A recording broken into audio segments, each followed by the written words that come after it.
오늘 새벽에도 하나님의 은혜가 저희 여러분에게 함께하기를 기원합니다. 앞에 4절을 보시면 예루살렘에 대해서 이렇게 설명했습니다. 그 성읍은 광대하고 그 주민은 적다고 하였습니다. 그러면 어떻게 해야 될까요? 지금 예루살렘의 광대한 성읍인데 주민이 없습니다. 그럼 어떻게 해야 될까요? 주민을 늘려야겠지요. 그런데 어떤 주민들을 늘려야 할까요? 도비야와 같은 사람들일까요? 아니면 도비야와 인척 관계를 맺은 유다의 귀족들일까요? 그래서는 안 되겠지요. 하나님의 백성들로 이 예루살렘 성읍을 가득 채워야 할 겁니다. 그래서 이제 이 작업이 7장부터 11장까지 쭉 이어지는데 먼저 5절에서부터 뭐 하냐면 1차 귀한 백성들의 명단을 정리합니다. 1차 귀환은 언제 이루어졌냐면 주전 538년입니다. 그리고 지금은 주전 444년입니다. 100년이라는 시간이 지난 겁니다.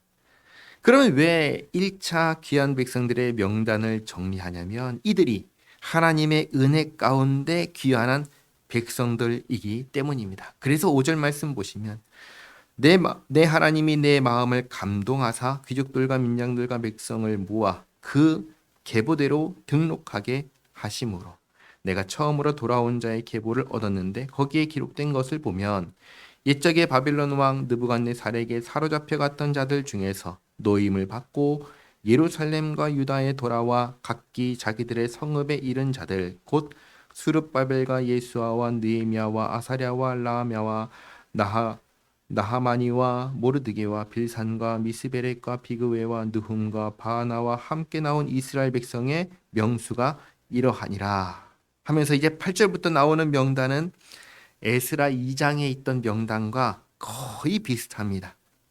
쭉 내려와서 39절부터는 이제 제사장 가문을 이야기하고 43절부터는 성전에서 일하는 사람들의 명단입니다. 또 46절부터는 느디님 사람들과 그리고 솔로몬의 신하 자손들의 명단을 쭉 보여줍니다. 자, 그리고 61절부터가 중요한데 61절부터는 이제 100년 전 1차 귀환할 때 계보가 확인되지 않은 사람들을 어떻게 했는지를 보여주는 겁니다. 그리고 43절부터는 제사장 중에서 확인되지 않은 사람들을 어떻게 했는지 보여줍니다. 64절 보시면 이 사람들은 계보 중에서 자기 이름을 찾아도 찾지 못하였으므로 그들을 부정하게 여겨 제사장의 직분 행하지 못하게 하고 총독이 그들에게 명령하여 우림과 둠밈을 가진 제사장이 일어나기 전에는 지성물을 먹지 말라 하였느니라. 이게 1차 귀환할 때 총독이었던 스룹바벨이 명령했던 내용인데 100년이 지난 지금 느헤미야에게는 아주 중요한 참고 자료가 되는 겁니다.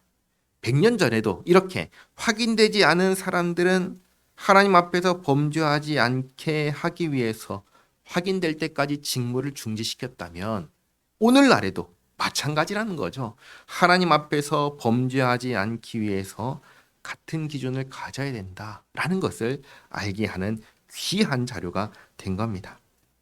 그리고 이제 66절부터 마지막 절까지 쭉 이어서 1차 귀환 명단을 확보해서 정리했습니다.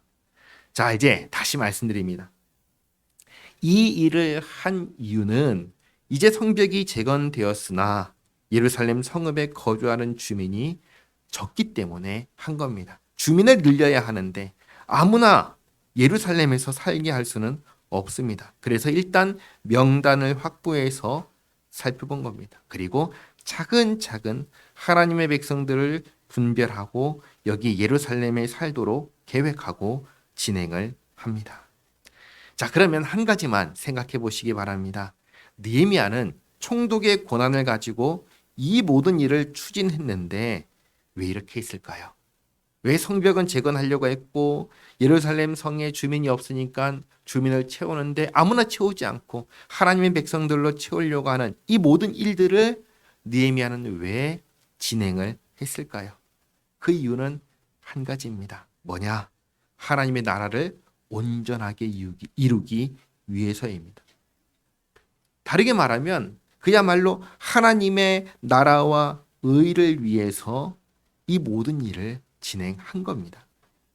이 모습이 오늘날 우리에게도 동일하게 있어야 하는 겁니다. 오늘날 하나님의 나라를 드러내는 기관이 있습니다. 어디일까요? 교회입니다. 오늘날 하나님의 나라가 이 세상에 나타나는 곳은 어디냐면 교회가 바로 그 역할을 하는 겁니다. 우리 각자가 주님의 교회를 온전히 이루기 위해서 힘써야 한다라는 말입니다. 그러면서 한번 생각해 보시기 바랍니다. 나는 교회를 온전하게 이루기 위해서 무엇을 해야 하는가? 나는 교회를 온전히 이루기 위해서 무엇을 해야 하겠습니까? 이걸 한번 생각해 보시고 기도하시는 시간이 되시기를 바랍니다. 기도하겠습니다. 하나님 감사합니다. 오늘날 교회가 주님의 나라를 드러내는 기관임을 기억하게 하시니 감사합니다. 교회를 온전히 이루기 위해서 무엇을 힘써야 할지 주님 깨닫게 하여 주시옵소서. 예배의 자리를 지키는 일과 청소하며 섬기는 일과 식사를 준비하는 일과 여전도회와 각 부서를 맡아 섬기는 일과 전도하는 모든 자리에서 주께서 제게 맡기신 분량이 무엇인지 분별하게 하시고 성령 하나님 도와주시어서 기쁨과 성실함과 충성으로 감당하게 하옵소서. 저희 모두가 주님의 교회에 쓰임받는 자들이 되게 하시고 주님의 몸된 교회를 아름답게 이루어가는 저희 모두가 되게 하옵소서. 예수님의 이름으로 기도하옵나이다. 아멘.